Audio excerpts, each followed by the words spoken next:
Swan garden में स्वां मुहाफिज पनीर के ज़ेरे तमाम शानदार कामयाब तारीखी जलसा हुआ। जलसे का आगाज़ तलावत कलाम पाक से किया गया।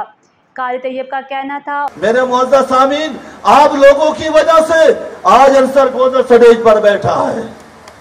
आप लोगों की वजह से, अगर आप न होते तो हमें कौन जानता। ये कहने लगे हर चौक के अंदर मैं कैमरे सेट करूंगा, हर चौक के अंदर, ताकि जैसे मेरा रब ने फरमाया वजअलना नौमकुम सुबाता वजअलना लैला लिबासा वजअलना नहारा मआशा।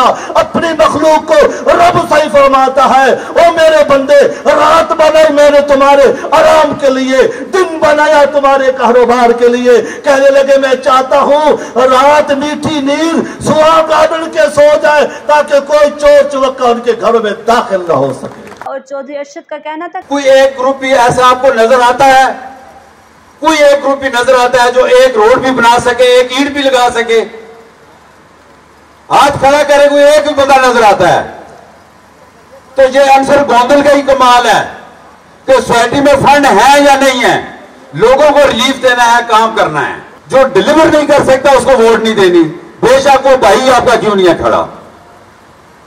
तो मैं आप सब कहता हूं, आप सारे वो वोट देख लें, तल्लक कोई बंदा ना देखे कि तल्लक पे अपना वोट जाया ना करें।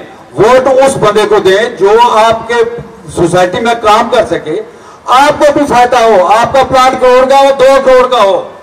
आप ऐसे बंदे को वोट देंगे 3 साल बाद या वहीं खड़े हों, तो आप दोस्ती निभाने का क्या फायदा?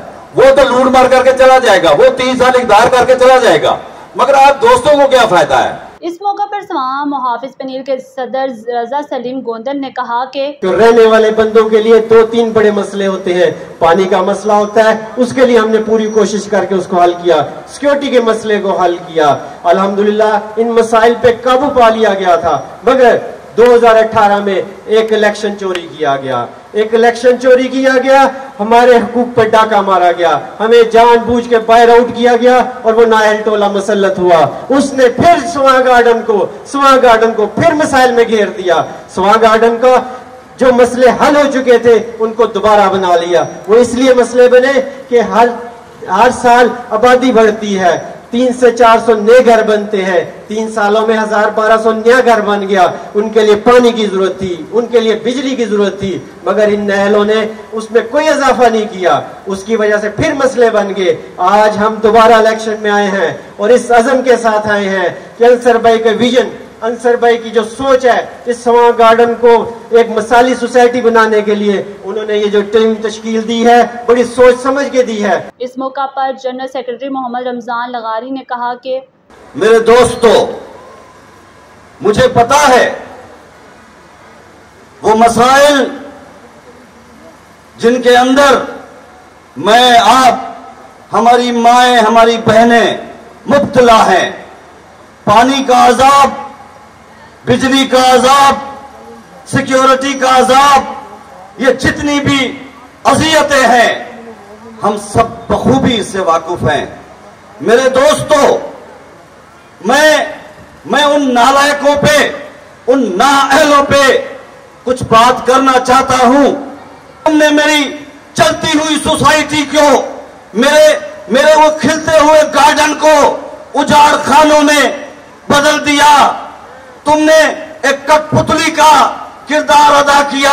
इस मौका पर स्वां मुहाफिज पनीर के चेयरमैन अंसर महमूद गोंदल ने कहा कि मैं किसी भी जो गुज़श्ता बॉडीज गुजर चुकी है, किसी के मुताल्लिक कोई भी डिस्कस नहीं करना चाहता, और ना ही जो मैंने 2015 से 18 के दरमियान अल्हम्दुलिल्लाह आप भाइयों के लिए सोसाइटी के मसाइल को हल किया, ना उसका तस्करा करूंगा। मैं इंशाअल्लाह ताला जो आपके मुस्तकबिल में जो काम करना चाहता हूं, मैं सिर्फ उसको इंशाअल्लाह ताला आपके सामने पेश करता हूं। आजकल जो स्वां गार्डन के मोअज़्ज़ज़ रिहायशी, मेरी बहनें, मेरे भाई, जिनको सबसे बड़ा मसला दरपेश आ रहा है वो पानी का मसला है। और पानी एक ऐसी चीज है कि जो जिंदगी में ना हो तो इंतहाई मुश्किल में वक्त गुजरता है। पानी का मसला बहुत बड़ा मसला कहलाता है। जलसे पर खाने पीने का वसी एहतमाम किया गया था। मुकर्रीन का कहना था कि स्वां गार्डन में अंसर महमूद गोंदल की क़यादत में सोसाइटी के बेशुमार काम हुए हैं। हमें यकीन है कि इस दफ़ा सोसाइटी के मसाइल का हल और इसकी तरक्की यकीनी होगी। अंसर महमूद गोंदल ने स्वां मुहाफिज पनीर के मंशूर पर रोशनी डाली।